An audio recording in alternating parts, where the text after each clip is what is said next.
खड़ा वंशना में आप सभी का स्वागत है। मैं हूं सुमित और हफ्ते का पहला कारोबारी सत्र थोड़ा प्रेशर में भरे रहा मार्केट्स आज, लेकिन जो दिन के लोअर लेवल से वहां से थोड़ी सी रिकवरी के साथ इंडिसेस बंद हुए। फ्रंट लाइन इंडेक्स में निफ्टी, सेंसेक्स, निफ्टी बैंक तीनों में लोअर लेवल से थोड़ी सी रिकवरी थी। निफ्टी बैंक जो फर्स्ट हाफ में रफली 0.5% के आसपास का डिक्लाइन दिखा रहा था, लास्ट तक आते आते करीब 3/4% के आसपास की गिरावट वहाँ, या फिर आधा 1/4% के आसपास की गिरावट के साथ बंद हुआ।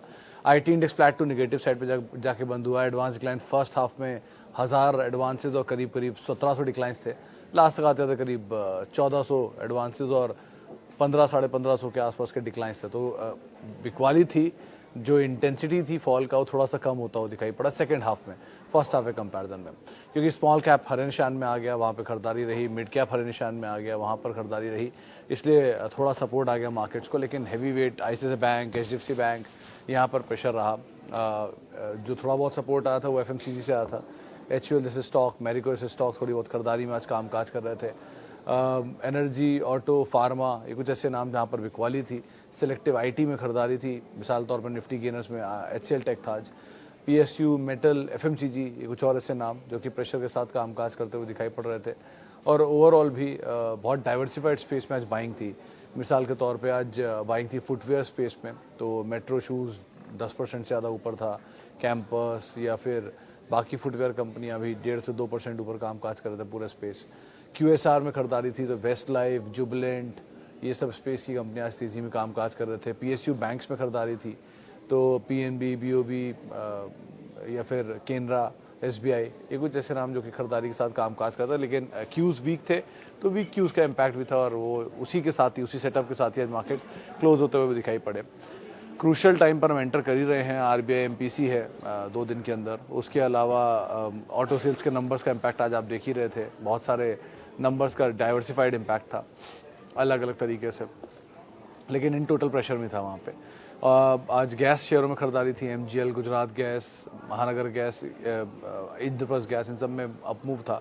वो जयपुरीज का एक अपग्रेड आया आईजीएल, एमजीएल में, उसका इम्पैक्ट देखने को मिला, तो वहाँ पर बाइंग थी आज थोड़ी बहुत। उसके अलावा न्यूज़ फ्लोज या स्टॉक स्पेसिफिक स्टोरीज वहाँ पे कामकाज कर रही थी। प्लस अब अर्निंग के लिए आप जा ही रहे हैं, तो नेक्स्ट अर्निंग शुरू है, करीब 11 तारीख से अर्निंग शुरू हो जाएगी टीसीएस की अर्निंग के साथ, और फिर वेट टाइम धीरे धीरे पिकअप करेगी। सो अर्निंग्स का पार्ट शुरू हो रहा है। आरबीआई एमपीसी है, ऑटो सेल्स के नंबर्स का पूरा इम्पैक्ट 2 दिन में आप देखेंगे, तो ऐसे करके एक्सपायरी भी है 2 दिन में। तो ये सब चीज़ें जो है मार्केट में पैन आउट कर रही हैं, और इसका एक रिएक्शन आप अलग अलग स्टॉक में अलग अलग स्टोरीज के ऊपर आता हुआ देख रहे हैं। लेकिन आज बिल्कुल रेंज बाउंड ट्रेड था, एक दायरे के अंदर कामकाज था, और ब्रॉडर मार्केट्स में खरीदारी थी। इवेंटफुल था आज वेदांता का स्टॉक। वो 6 कारोबार में कंपनी ने डीमर्ज किया अपने कारोबार को, तो एक के बदले में एक शेयर सबके मिलेंगे। और रिएक्शन स्टॉक ने दिया शुरुआत में 4%, बाद में एक डिप, और फिर वापस लोअर लेवल से अपमूव के बाद 4-5% ऊपर बंद हुआ। हिंदुस्तान जिंक पहले ही एक कंसल्टेंट हायर कर चुका अपने डीमर्जर को लेके कि आगे चल के फैसले लेंगे। इसके अलावा बाकी न्यूज़ फ्लोज में वो मैप माई इंडिया थोड़ा तेज़ी में था, अच्छे अपमूव था डीआई के आसपास, वो भी कहीं जाके बंद होता हुआ दिखाई पड़ा। तो ऐसे स्पेसिफिक स्टोरीज थी जहाँ पर कामकाज चल रहा था। लेकिन अदरवाइज वो पिकैडली एग्रो में खरीदारी थी, वो इंद्री विस्की के ऊपर।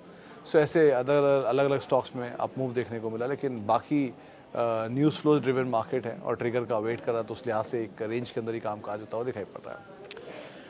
चलिए सवाल जवाब का सिलसिला शुरू कर लेते हैं, और बातचीत कर लेते हैं कुछ सवालों को लेकर भी जो कि फेसबुक और यूट्यूब के ज़रिए आए हैं। पहला सवाल फेसबुक पर। Okay, RR Kabel and JSW Infra for 2 years, also in Aurobindo and HPCL, no dividend received this year. Anil sir, पहले मैं औरोबिंदो और एचपीएल से शुरू करता हूँ। एचपी भी राधा नहीं, बीपीसीएल भी डाल लो इसमें, क्योंकि बीपीसीएल का आज ही मैं वैल्यूएशन देख रहा था, 3 के मल्टीपल पे कामकाज कर रहा है। ये बीपीसीएल और औरोबिंदो फार्मा तो वो स्टॉक हैं जो पिछले 3 साल में कहीं नहीं गए, वहीं के वहीं खड़े हैं। जहाँ पे इनके भाव थे आज भी उसी दाम पर खड़े, एग्जैक्टली 3 साल में। इसलिए याद है कि वो कुछ डेटा बना रहा था मैं तो। लेकिन इनकी प्रॉफिटेबिलिटी वाइज दोनों में बहुत इंप्रूवमेंट भी नहीं है। हालांकि औरोबिंदो में फिर भी एक बार को, लेकिन बीपीसीएल में तो डिक्लाइन ही है उल्टा प्रॉफिटेबिलिटी में, तो पिछले 3 साल में, 2021 से कंपेरिजन 2023 से आप करते हो तो situation wise Aurobindo is better place comparatively BPCL HPCL के, क्योंकि ये वही है एसेट बिकने को लेके। लेकिन बीपीसीएल में खोने के लिए अब कुछ नहीं है। अगर आप एंटर करना चाह रहे हो तो एंटर कर सकते हो, क्योंकि BPCL SPCL में क्योंकि ऑलरेडी 3-3 डिजिट के मल्टीपल पे स्टॉक कामकाज कर रहे हैं, तो यहाँ से जाने के लिए बहुत कुछ होगा नहीं इनके लिए। सो आप आराम से एंटर करना चाहते हो कर सकते हो, रिस्क रिवॉर्ड के लिहाज से बेटर है BPCL SPCL एंड औरोबिंदो भी, तो चल सकते हो, आप देख सकते हो। अब रही बात RR काबेल की और JSW इंफ्रा की, तो दोनों ही केसेस में चाहे RR काबेल हो या फिर JSW इंफ्रा हो, अभी IPO आया, अभी मुश्किल से 1 महीना भी नहीं हुआ, पहले क्वार्टर के नंबर अभी आएंगे। कंपनियां ख़राब नहीं हैं, मैं कोई डिनाई नहीं कर रहा हूँ, कंपनी बहुत अच्छी हैं, RR काबेल भी बहुत अच्छी कंपनी है और साथ साथ JSW भी बहुत अच्छी कंपनी है, बट कोई भी कंपनी अब तक नंबर अपने पोस्ट ना कर दे तब तक सिचुएशन क्लियर नहीं होती। तो एक बार नंबर आ जाने दीजिए, उसके सिचुएशन क्लियर हो जाएगी, फिर आप कॉल लीजिएगा 1 क्वार्टर 2 क्वार्टर 3 क्वार्टर के। अभी IPO आया है, अभी तो लिस्ट हुआ है, 6 महीने 1 महीने बाद वो लॉकिंग ख़त्म होगा पहला, 6 महीने में दूसरा, 1 महीने में 1 साल में तीसरा, प्लस बीच बीच में ब्लॉक्स होंगे, कोई फंड निकलेगा, कोई एंट्री लेगा, प्लस कोई नंबर्स अभी तक आया नहीं है, तो बहुत कुछ होगा। अभी तो इवेंटफुल होना है इनका, तो अभी समय, अभी तो इनका टाइम शुरू हुआ है। सो अभी इतनी इट्स टू अर्ली टू से फॉर लॉन्ग टर्म, लेकिन हाँ मीडियम टर्म के लिए अभी अगर आपके पास है तो थोड़े कैपिटल तो आप एटलीस्ट प्रोटेक्ट कर लो अपनी। HDFC में लॉन्ग टर्म व्यू, त्रिपाठी साहब देखो कॉन्ट्रा व्यू है, सब लोग अभी HDFC में बॉटम देख रहे हैं। आज तो एक ट्वीट मैंने पढ़ा कि कोई कहा था कि 230 रुपये आ जाएगा HDFC बैंक।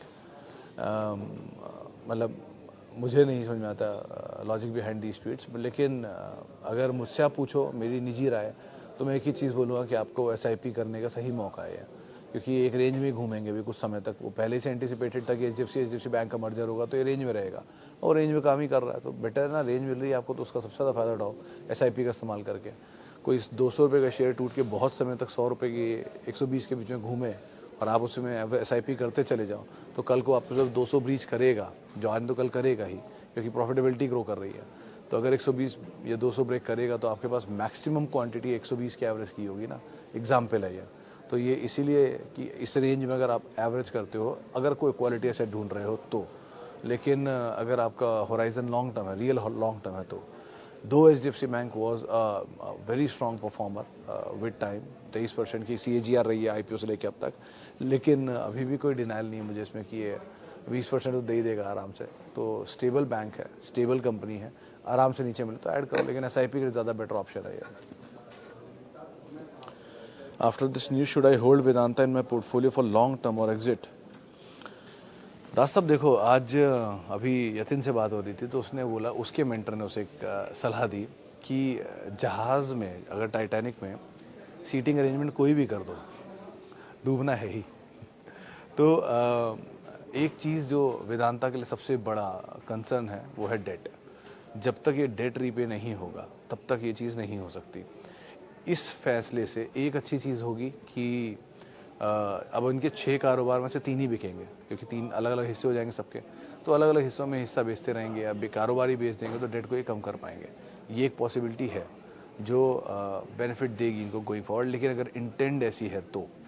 लेकिन अगर ऐसा इंटेंशन नहीं है तो सिचुएशन बहुत क्रिटिकल है। पहले मर्जर्स हुए, फिर डीलिस्टिंग अटेम्प्ट हुआ, फिर हायर डिविडेंड आया, फिर डिविडेंड फेल, डीलिस्टिंग फेल हुई, हायर डिविडेंड के बाद फिर एक प्रमोटर ने स्टेक बेचे अपने, और उसके बाद अब इस तरह की चीज़ें। तो इतनी एक्टिविटीज़ किसी भी कंपनी में कॉर्पोरेट लेवल पे होना ठीक नहीं होता। ये उस दिन भी मैंने इसी वीडियो में बात मेंशन की थी कि ऐसी कोई भी एक्टिविटी प्रमोटर का ट्रस्ट ब्रीच करती है। सो बेटर यही है कि आप अभी तो बने रहो, and wait and watch is a better option. अगर आपका पैसा बन रहा है और बढ़िया पैसा बन रहा है, फ्री के शेयर है, तो बात अलग है, फिर तो पड़ा ही रहो, कोई दिक्कत नहीं। लेकिन अगर फ्री के नहीं है और आप नया निवेश करके बैठे हो तो आपको समय देना पड़ सकता है कि यहाँ पर भी सिचुएशन ज़्यादा क्रिटिकल होने वाली है गोइंग फॉरवर्ड। अकॉर्डिंगली आप कॉल लेना। USD INR का क्या इफेक्ट होता है एयरलाइन स्टॉक पर? मलिक सर देखो, फ्यूल भरवाने के लिए USD का यूज़ मेजरली ये लोग करते हैं। क्रूड खरीद जो होती है OMCs के लिए वो USD में होती है। इन लोगों के बहुत इंटरनेशनल जो रिपैट्रिएशन होता है वो USD में पेमेंट्स होते हैं, लेकिन नेट में सब सेट ऑफ हो जाता है। इनके केस में बहुत ज़्यादा इम्पैक्ट होगा नहीं, लेकिन क्रूड क्योंकि बढ़ रहा है वो इनके लिए एक बड़ा सेटबैक है। और क्रूड के साथ अगर डॉलर बढ़ रहा है तो इम्पोर्ट बिल स्वेल होता है। वो इम्पोर्ट बिल का स्वेल होना वो इकोनॉमी के लिए भी ख़राब है, और जो इम्पोर्टर्स हैं क्रूड के फर्दर प्रोसेसिंग के लिए उनकी कॉस्ट भी बढ़ती है। सो वो एक पार्ट को निगेटिव हो सकता है, लेकिन अदरवाइज ये आप मान के चलो कि अगर डॉलर स्ट्रेंथ लेता है तो जितनी एक्सपोर्ट ओरिएंटेड कंपनियां उनके लिए बेनिफिशियरी है, और अगर रुपी स्ट्रेंथ लेता है तो जितनी अगेन डॉलर वीक होता है मान लीजिए, तो आपको जितनी इंपोर्ट ओरिएंटेड कंपनियां उनके लिए बेनिफिशियरी है। इंपोर्ट ओरिएंटेड में आप क्रूड, गोल्ड, ये आपके इंपोर्ट में आते हैं, एंड कंप्यूटर इक्विपमेंट्स, कुछ इलेक्ट्रॉनिक चिप्स, ये सब के लिए मैनुफैक्चरिंग में। एक्सपोर्ट में हम मेजर सॉफ्टवेयर एक्सपोर्टर हैं, फार्मा एक्सपोर्टर हैं, टेक्सटाइल एक्सपोर्टर हैं, कॉफ़ी टी एक्सपोर्टर है, कमोडिटीज़ एक्सपोर्टर बेसिकली है। जैसे एक्सपोर्टर में बहुत सारी चीज़ें आ जाती हैं। सो आप इस तरह से कॉल लीजिए, but crude is major concern presently market के लिए। रुपी डॉलर नहीं है इतना, वो उसके साथ मिक्स होकर ज़्यादा बड़ा हो जाएगा, लेकिन एक्चुअल में क्रूड एक्चुअल में बहुत बड़ी प्रॉब्लम है जो ये बाजार रीड नहीं कर रहा है। अगर रीड कर लेगा तो ये सिचुएशन बहुत ख़राब कर देगा।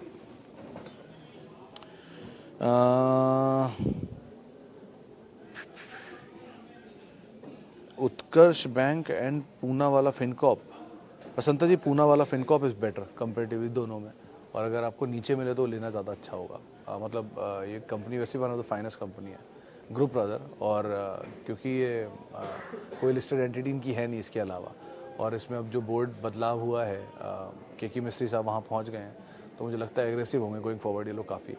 सो एंटर किया जा सकता है, और अगर आप रहना चाहते हो तो रह भी सकते हो, और नीचे अगर मिल जाए तो ऐड भी कर सकते हो। पूना वाला फिनकॉप की बात करो, उत्कर्ष पे नहीं।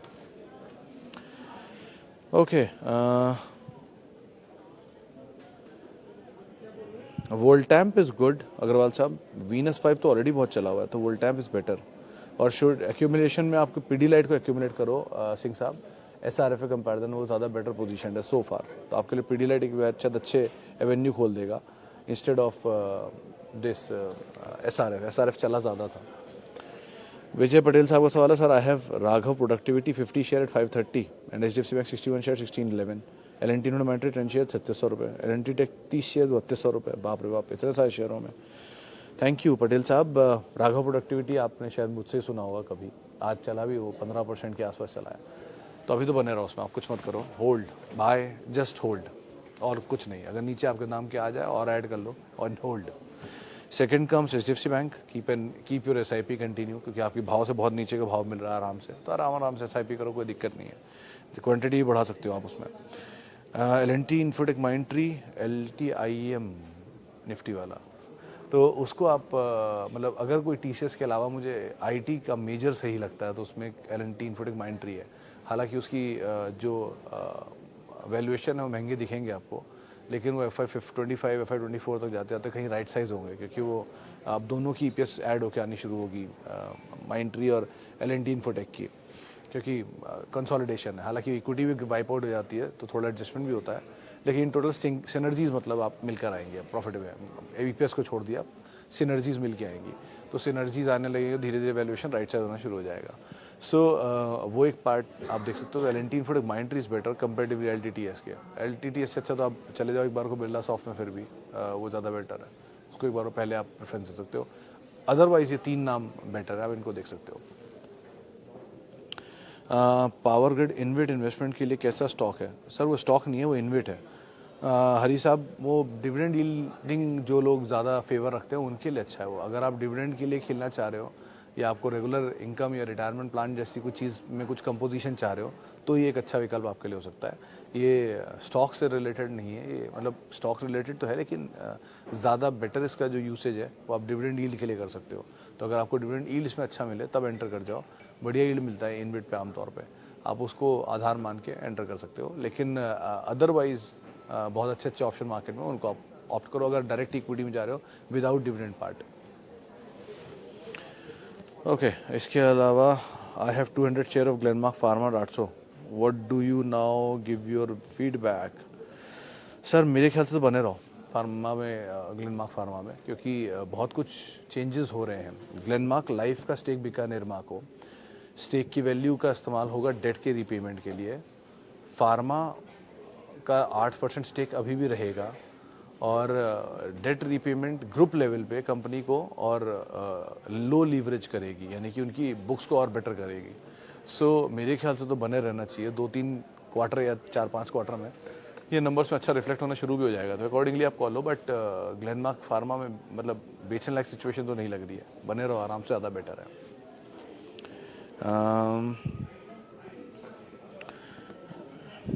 Thank you for your guidance, what to do for AU small finance bank. अरे इतनी नीचे ही खरीदारी है तो सर आप बने रहो, आपको कुछ करने की ज़रूरत ही नहीं है, आपके कॉस्ट से ऑलरेडी मल्टीपल टाइम्स ऊपर है। सो अभी तो आप बैठे रहो आराम से, और एक काम कर सकते हो कि आपके क्योंकि 334 रुपये के दाम पर 250 शेयर है, तो मेरे ख्याल से 70 शेयर बेचते आपके बाकी बचे हुए शेयर फ्री हो जाएंगे। सो आप 70 शेयर बेच दो, बचे हुए शेयर आपके फ्री हो जाएंगे, 200 शेयर उनको आप हमेशा के लिए छोड़ दो, कहीं भी जाएं, जैसे भी जाएं, जो भी करें। कैपिटल आपका निकल ही आया, कैपिटल से आप जो मर्जी नया इन्वेस्टमेंट लेते रहो, लेकिन कैपिटल प्रोटेक्ट कर लो और बाकी फ्री के शेयरों के साथ आप बने रहो। अभी कॉस्ट ऑलरेडी नेग्लिजिबल है, तो कोई फ़र्क ही नहीं पड़ता आपको बने रहने में, तो बने रहने ज़्यादा बेटर है। और साथ साथ ऊपर के लेवल अपनी कैपिटल को थोड़ा प्रोटेक्ट कर लो, वो आपको बिल्कुल ही सेफ कर देगा स्टॉक में, तो वो एक ज़्यादा लॉजिकल स्टेप सो फार दिखाई पड़ रहा है। कैंपस के बारे में हर्ष सर, मैं अभी मतलब लास्ट क्वार्टर में ये 1 क्वार्टर या 2 क्वार्टर के नंबर आए, इसके शायद 1 ही क्वार्टर आया अभी तक, तो अभी तो कुछ भी कहना मुश्किल है मेरे लिए।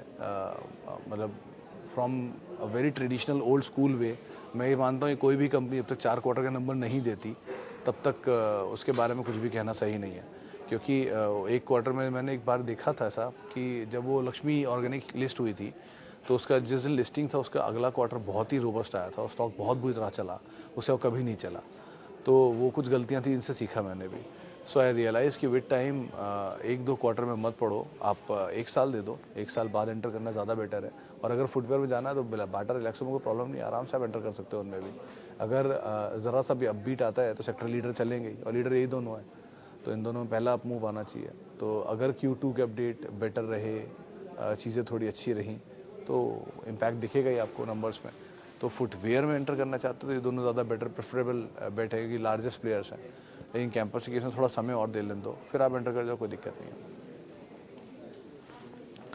GMDC में तेज़ी का रीज़न, मेरे पास 200 शेयर हैं, 60 की बाइंग है, आज 335 पर है, कैपिटल निकाल चुका हूँ, आगे का व्यू होल्ड करिए जयप्रकाश सर। इसकी तेज़ी की 2 वजह थी। पहला तो सिंगल डिजिट मल्टीपल पे था, 3 या 4 के मल्टीपल पे था जब आपने खरीदारी की थी 60 रुपये पे। दूसरा, डिविडेंड पे ऑफ इसके बहुत अच्छे थे। तीसरा, वो कैपिटल एलोकेशन पॉलिसी आगे गुजरात सरकार की, जिसमें उन्होंने डिविडेंड पे आउट्स बढ़ा दिए, तो डिविडेंड पे आउट्स बढ़ते इस कंपनी की यील्ड और बेटर हो गई। तीसरा रीज़न। चौथा, ये माइनिंग में बहुत सारे बिड्स पे बातचीत कर रहा है, और अभी ये खबर भी है कि जम्मू एंड कश्मीर में जो लिथियम माइनिंग मिली है उसमें भी Gujarat gas Gujarat GMDC participate कर सकता है। सो ऐसे ट्रिगर पे चल रहा है, आपकी कॉस्ट निकल ही गई है, फ्री के शेयर है, पड़े रहने दो, उनको कुछ मत करो, भूल जाओ। अब डिविडेंड आता रहेगा साल दर साल, वो डिविडेंड से आप कुछ और नया आइटम लेते रहो, या वेट कर लो, ज़्यादा बेटर है। आप कोई नीचे के लेवल पे ले लो, लेकिन बेटर है कि अब क्योंकि ये डिविडेंड यील्ड असेट बन चुका है, अभी आपको खुद ही रिटर्न जनरेट करके देता रहेगा। बाकी चीज़ों की चिंता मत करो, आप इसे होल्ड करो, ज़्यादा बेटर है। 200 क्वांटिटी है, डिविडेंड भी अगर 10 रुपये मिलता है तो भी साल का 2000 रुपये तो मिल ही रहा है। धीरे धीरे धीरे धीरे यील्ड इसी को वापस री इन्वेस्ट करते रहना, क्वांटम बढ़ता रहेगा अपने आप। तो मतलब एग्जाम्पल था वो, 10 रुपये आ नहीं रहा है। सो आप बेटर यही कि अभी तो फिलहाल बने रहो और डिविडेंड को एंजॉय करो, और फ्री की होल्डिंग है, इससे कोई दिक्कत नहीं है करने में। ओके, टेक महिंद्रा है, क्या स्विच करके HCL टेक या हैप्पीएस्ट माइंड में जाना चाहिए होगा? नहीं, मेरे ख्याल से सिद्धार्थ सर आपको उल्टा और लॉन्ग करना होगा यहीं पर ही। सर देखिए, जहाँ पर सबसे ज़्यादा न्यूज़ फ्लोज निगेटिव है, सबसे ज़्यादा फियर है, वहीं पे एंटर करना सबसे ज़्यादा सेफ होता है, क्योंकि वहाँ पर खोने के लिए बहुत कुछ नहीं है। जैसे कि एग्जांपल देते हैं, अगर आज आप डेल्टा को आप लेते हो, मान लो वो उनके लिए जो रिस्की ट्रेडर है, मान लो तो 130 रुपये का स्टॉप लॉस ले लो, 141 रुपये का शेयर है, 11 रुपये पर शेयर का स्टॉप लॉस है, आप 130 का कर लो 129, तो 12 रुपये का एक स्टॉप लॉस लेकर आप लॉन्ग चले जाओ, उसमें खोने के लिए वो 12 रुपये आपके पास, उससे ज़्यादा कुछ नहीं है। लेकिन अगर चल गया तो ये 12 का 3 गुना, 12 3 48 आराम से बना के दे सकता है, क्योंकि 12 3 36, सॉरी माफ़ कीजिएगा, मैथ्स थोड़ी कमज़ोर है मेरी, तो 12 3 36 इसमें आराम से बन के दे सकता है, क्योंकि रिस्क रिवॉर्ड के लिहाज से यहाँ पर रिस्क लिमिटेड है, रिवॉर्ड बेटर है। तो अगर आप 48 या 36 रुपये प्लस के टारगेट्स के लिए एंटर करना चाहते हो तो 12 रुपये का एक रिस्क लेके आप इसमें एंटर कर सकते हो। सो बेटर ये सिचुएशन आपको दिखाई पड़ रही है। तो इस तरह जहाँ पर न्यूज़ फ्लोज नेगेटिव हो, बहुत पीक पर, वेदांता में नेगेटिव नहीं है फॉर द सेक, लेकिन इस तरह के नेगेटिव न्यूज़ फ्लोज हों उनको आप पहले पकड़ो। तो टेक महिंद्रा में ऑलरेडी बहुत बिकवाली है, लास्ट क्वार्टर के नंबर बहुत ख़राब थे, इस क्वार्टर का नंबर भी ख़राब आ गया, तो एक बड़ा झटका दे के वापस तेज फुल बैक देगा।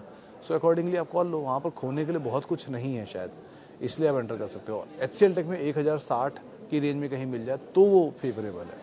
हैप्पीएस्ट माइंड को तो छोड़ दो अभी, क्योंकि वो ऑलरेडी बहुत चला हुआ स्टॉक है, तो थोड़ा वो राइट साइज हो ही रहा है, होने दो उसको। लेकिन इन दोनों में अगर आप जाना चाह रहे हो तो HCL टेक 1040 से 1060 की रेंज में, और टेक महिंद्रा में अभी आप आराम से बने रहो। ऑलरेडी बहुत बिकवाली हुई थी इसमें पिछले क्वार्टर के नंबर पे, इस क्वार्टर के नंबर और देख लेते हैं कैसे आता है। ओके, आगे बढ़ते हैं। GMDC पे बात हो गई। Max health care, Jubilant food and Trent. Rahul sir देखिए, जुबिलेंट फूड पहले भी मैं कई बार इस पर मेंशन कर चुका हूँ, क्योंकि वो मैनेजमेंट चेंज है, तो वो बढ़िया ट्रिगर तो इसके लिए है ही। वन, इवन इनग्रेविया में मैनेजमेंट चेंज हुआ है, तो पूरे जुबिलेंट ग्रुप में ही मैनेजमेंट चेंज हो रहे हैं। सो वो एक अच्छा ट्रिगर है। तो जुबिलेंट फूड में तो आप बने रहो, अगर आपके पास है तो। नहीं है तो आप ले भी सकते हो, कोई दिक्कत नहीं है। दूसरा नाम आपने लिया था ट्रेंट का। ट्रेंट ऑलरेडी बहुत चला है, तो थोड़ा जो चीज़ बहुत महंगी हो जाती है उसमें हाथ रखना थोड़ा घबराहट देता है। तो ट्रेंट और टाटा इन्वेस्टमेंट दोनों बहुत चल रहे हैं टाटा के समूह से, तो कहीं नीचे में है तो एक बार को एंटर ठीक है, लेकिन अभी मत करना, वरना बहुत लंबे समय के लिए कंसोलिडेशन जाएगा, जैसे टाटा एलेक्सी किया हुआ है। अज्ञातवास पे चले आते हैं कुछ समय के लिए शेयर। और lastly is Max health care. तो Max is again good, but Apollo is the best obviously. Hospital space में आप सेगमेंट वाइज जाओ तो ज़्यादा बेटर है। पैन इंडिया प्रेजेंस रखना चाहते हो तो फोर्टिस, अपोलो और मैक्स, तीनों नाम ठीक हैं। Max is good to hold, good to buy से बेटर गुड टू होल्ड अगर आपके पास है तो। नंबर्स पे क्रूशली नज़र रखना, दोनों के, मैक्स के भी और साथ साथ आपके जुबिलेंट फूड के भी। इस बार जुबिलेंट के नंबर का थोड़े से भी वीक आ गए तो स्टॉक उल्टा रिएक्ट करेगा, सो ध्यान रखना इस चीज़ का आप।